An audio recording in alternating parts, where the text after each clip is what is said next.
de las regiones para que sigamos interconectándonos, y sobre todo creo yo que tendríamos que promover estos intercambios también, ¿no? Ellas ya en el panel de los jóvenes estaban alertando este problema que nosotros tenemos también en cuanto a las dificultades a veces con la lengua, pero creo que podríamos hacer alianzas con las diferentes universidades y poder mirar desde allí también cómo vamos a hacer el aporte, ¿no? Desde las academias, pero también mirando al territorio. Creo que ese es un desafío, y nosotros afrodiaspóricos sabemos que hemos conseguido llegar a estudiar, sabemos que el desafío es mucho y que no podemos olvidar estos territorios y esta tierra madre que nos está llamando a transformar, ¿no? A una espiritualidad que trascienda, una espiritualidad política que nos mueva y que nos ayude también a liberarnos de toda esta dinámica de muerte, de estos fundamentalismos que tiene nuestro pueblo. Entonces por ahí quedaría como mirándome, en resumen podría decir aprovechar estas alianzas con las grandes instituciones, pero también no olvidar que el cambio y la transformación vienen desde los territorios, ¿no? Entonces las voces de estos actores, de estas actrices, de esta trama que día a día viven, tienen que integrarse. Y sobre todo diría yo que en esas alianzas tenemos que rescatar esos valores y unos principios fundamentales. A veces el dinero no llega a nuestros territorios porque estamos permeados por un sistema corrupto. Y ahí hay que hacer veeduría, hay que mirar cómo hacemos que sea transparente este movimiento que planeamos desde las Áfricas. Con eso entonces, muchas gracias por la oportunidad de compartirles aquí estas intuiciones desde América Latina en este diálogo con nuestra madre África. Muchas gracias.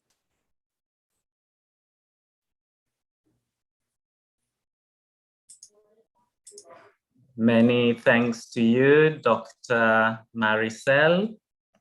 Thank you for sharing that message with us, that message from Latin America. There are so many levels, so many stories to share, as you mentioned. And thank you also for showing us that we need to build these connections to enable all our brothers and sisters, wherever they are, to live a better life, to live in harmony, to live a life that allows for their fundamental human rights. And you mentioned there that the need for transformation, not just political and economic, but also spiritual.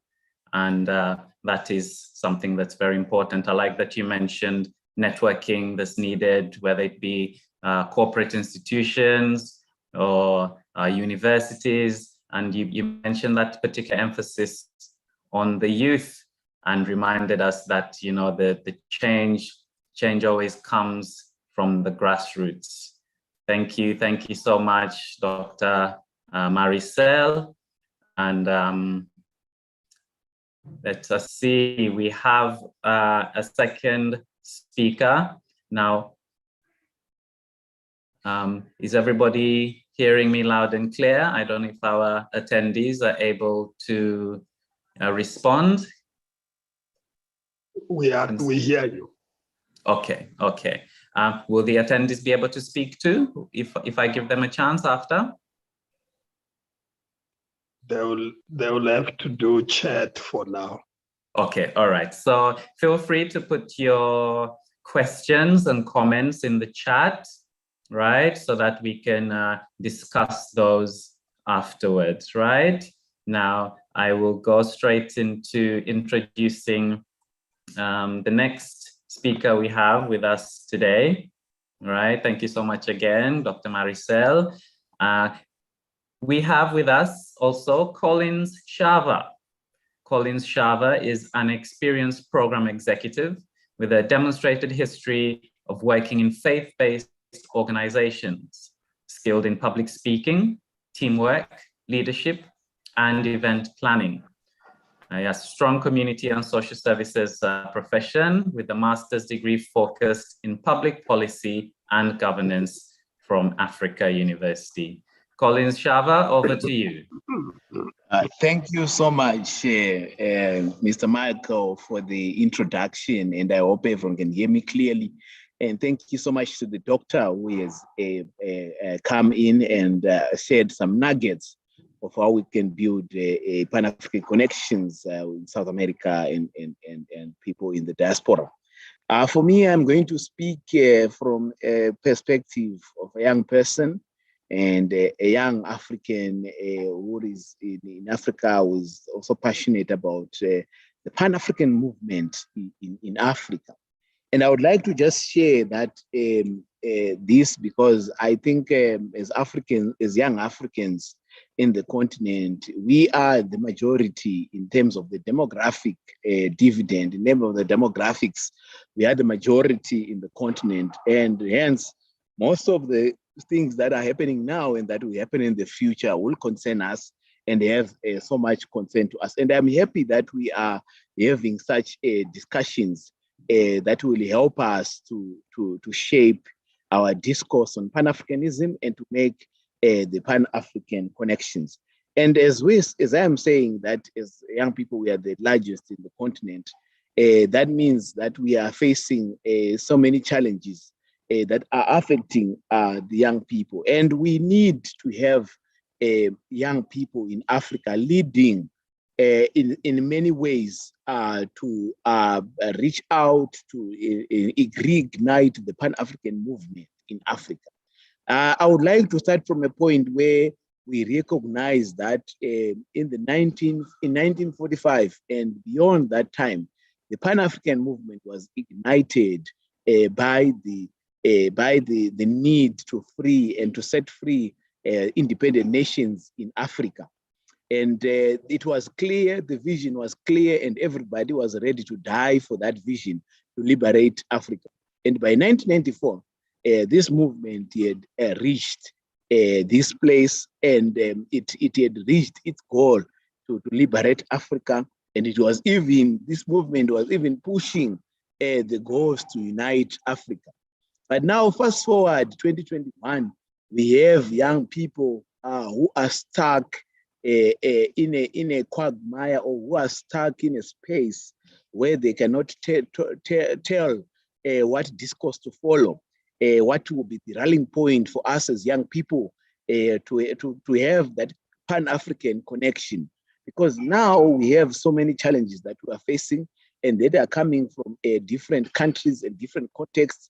But we have binding problems like unemployment, poor governance and political governance and political leadership, lack of space in those spaces, lack of recognition, lack of access to resources, and so many more. And it becomes more difficult for us to answer the question about what is our mission as young people, as a generation. What is our mission to be sure that we can be able to build that Pan-African connection?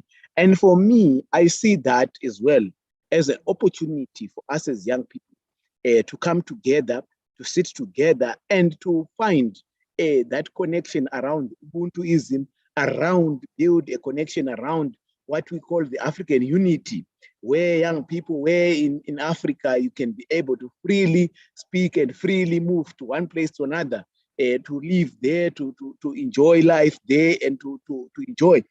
So for me, that is what should be our rallying point around African unity. And most of those issues that we struggle with, they can come and congregate around that, where we are congregating as young people around unity, around nation building, around continent building as well. So I think as young people, we will need to have that rallying point, and we will need to be behind that rallying point. And we also, the youth in the diaspora, some of the youths in Africa have left to go to the diaspora. Some of them already there, they are descendants in the diaspora. How do we make those connections with young people who are in abroad to ensure that we can be able to feed into our nation building, to feed into continental building?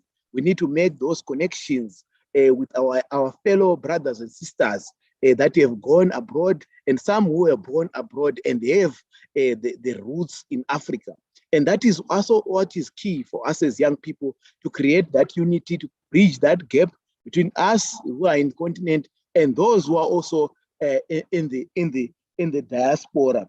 And I think by this, we can be able to say, let's build a network, let's build networks of young people who are working together for the progress of Africa. Let's build networks of young people who are working in different thematic areas. Let's build a network of young people who are into entrepreneurship, innovation, and other forms of employment. Let's build connections of young people who are into arts, culture, and heritage. Let's build connections with young people who are promoting indigenous knowledge systems in the continent. Let's build connections with young people who have gone abroad and still have roots in Africa. And that is my message as we talk about building Pan-African connections, that we must not forget the voices of the youth as the elders, and we must also continue to work in building those youth networks. And with me, these are my thoughts. Thank you, presenter.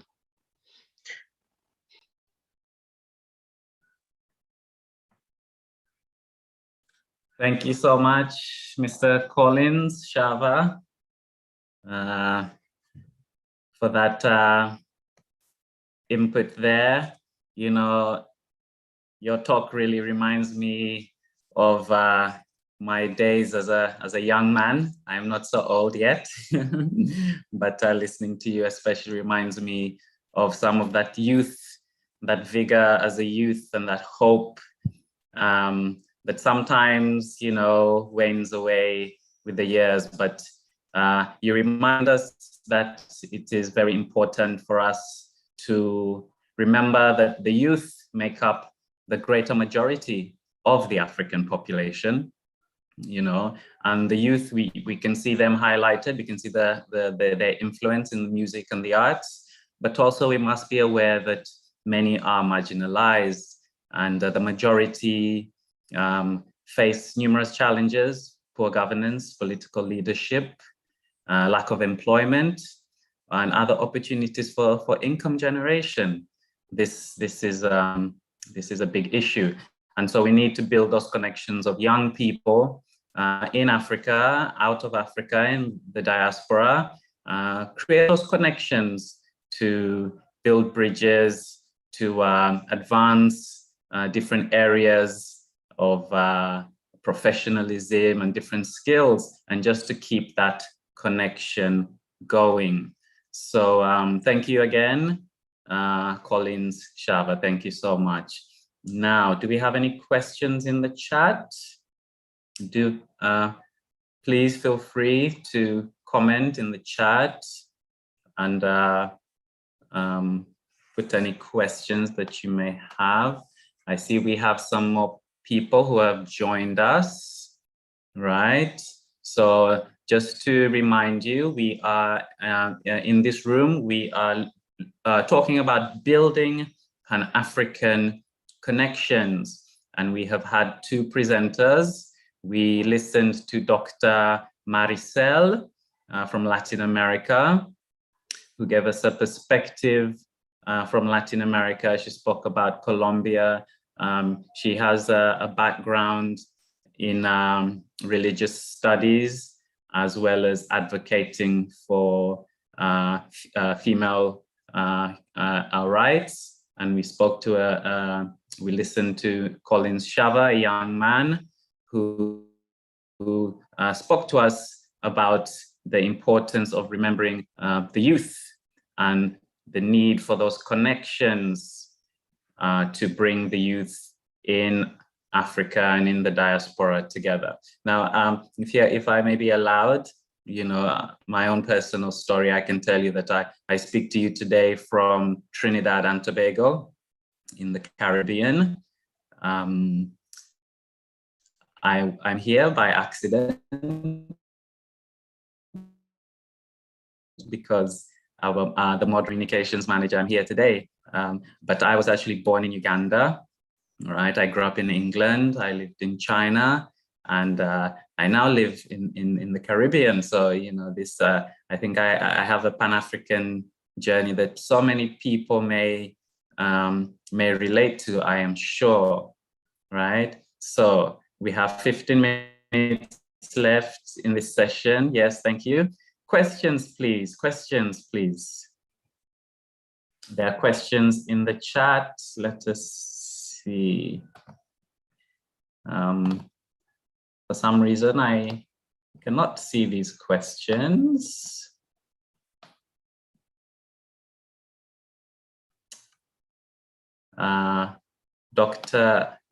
Mr. Frank Chikane, I don't know if you can see the questions.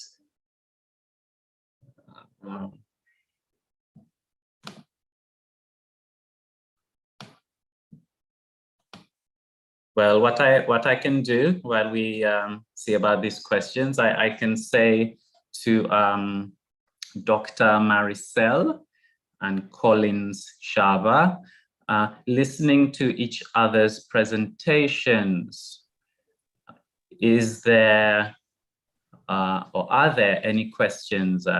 If you could ask anything that came to mind, anything that caught your attention particularly from the other speaker that you would like to press them on or inquire more, please do so.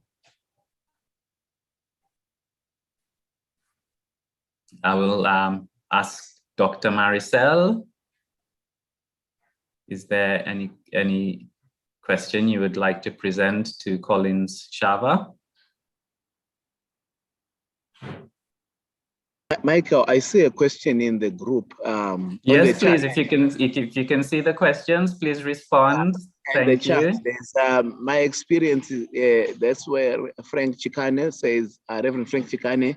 My experience is that most of African and Latin American youth are not very conscious about Pan-Africanism. What should be done to raise the consciousness so the linkages can be made? Yeah, that is a very good question. But I understand that in my experience with young people, with working with most young people in the continent, the consciousness is there to some extent, but you can feel that it needs to be channeled to a direction. And there are young people who still idolize some of those Pan-Africanists. And you can see that it is still in them, and those who are even woke and all that.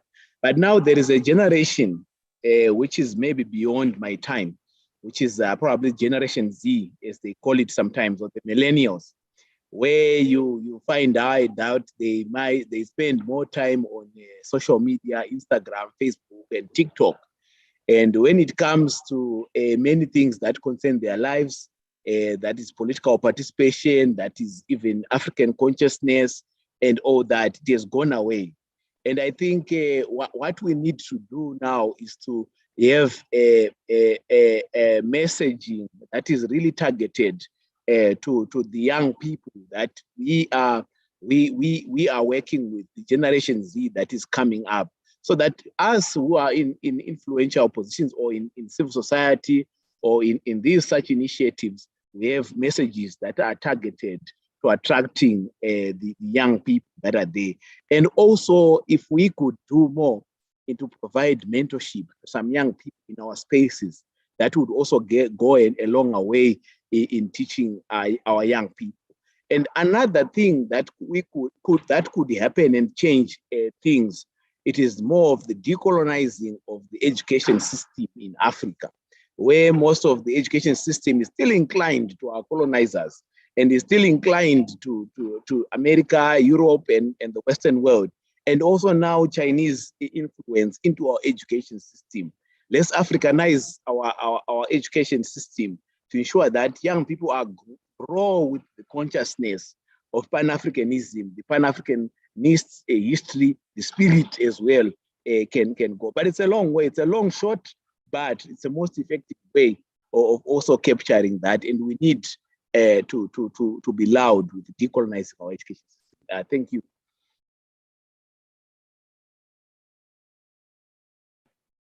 Thank you so much, Collins Shava. Nice. Dr. Maricel, would you like to respond to that question? Someone is asking about the the prominence of Pan-African consciousness in Latin America? Is that something that is strong? Is that something that is weak? And tell us some more about that. Bueno, muchas gracias. Yo considero que la educación en América Latina continúa siendo monocultural. A pesar de muchos esfuerzos que se hacen desde las instituciones, por ejemplo, en abrirse a la interculturalidad, a los diálogos, creo que son categorías que vienen también del mundo europeo. La interculturalidad de alguna manera nos ha colocado a dialogar a todo el mundo en condiciones iguales y se ha de alguna manera invisibilizado las causas particulares de los grupos minoritarios en América Latina. Y ahí entonces entro en las luchas de las negritudes. Yo creo que tendremos que hacer un cambio fuerte epistemológico. Y ese cambio epistemológico tiene que ver con la manera como nosotros aprendemos y nos educamos dentro de nuestras raíces, dentro de nuestros saberes que son afrodiaspóricos, que tienen que ver con esta matriz africana, que tienen que ver con pensar un mundo diferente, más allá del antropocentrismo, pensarlo más en una dimensión mucho más ecológica. Ayer hablaban del buen vivir, o que también es tradición de los pueblos africanos. Si nosotros nos recordamos un poco la tradición de los misterios egipcios, el sonum bonum, el buen vivir, o sea, nosotros tenemos muchos elementos filosóficos que vienen desde allá. Creo yo que todavía hay que trabajar muchísimo porque el legado colonizador no viene solo desde las colonias de América Latina. Nosotros vemos en nuestra tradición bíblico y teológica ha sido muy fuerte y muy concentrado este eurocentrismo, pero también este semitismo, esta negación de que existe un saber filosófico africano que está colocando y que coloca en jaque también el pensar de ese teocentrismo, abriéndonos mucho más a dimensiones holísticas, abriéndonos también a otras perspectivas de la manera misma como accedemos al conocimiento, no tanto desde el método deductivo, sino más inductivo. O sea, nosotros tenemos mucho que aportar en las diferentes áreas del saber. Y creo yo que ahí están los desafíos, y esas alianzas tienen que proporcionar también un cambio fuerte epistemológico, porque creo que sin educación los cambios y las transformaciones se hacen mucho más lentas. Gracias.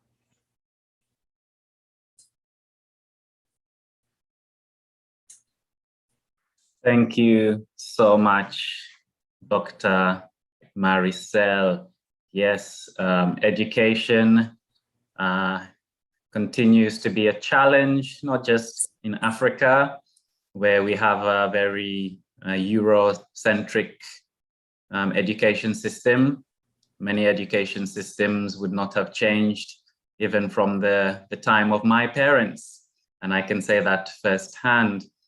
And we hear from Dr. Maricel that the situation in Latin America is not too different, where the histories of many of the indigenous marginalized communities is many times brushed over. So as we continue with the discussion on building Pan-African connections, we have heard about the youth. We have heard about communities in Latin America. Please do continue putting your insights. You can put some comments in the chat. You know, what are your reflections from the speakers that you have heard thus far? We have about 5 minutes before we move back into the main room. So let us see. Well, I will present some questions. I'll let this 5 minutes be, sorry, do I see a question here? How to continue to advocate the International Decade for People of African Descent, thematic objectives of recognition, justice, and development for impact in the lives of youth. I see this question coming up here, right?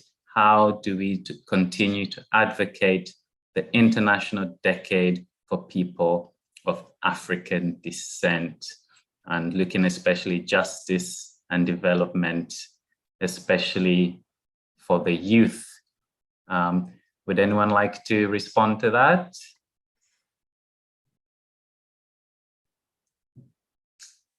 We have this decade of recognition of African people.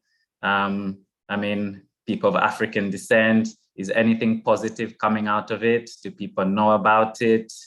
Do people celebrate it? Or is it just another day or another decade that will pass by? Quick response, please, from each of our speakers. Collins, you first. Thank you for that, Michael. I think for me, it remains a day, a decade which we are recognizing, and the operational frameworks around it. And you can see that it ends in 2024. I think much more since it started in 2015.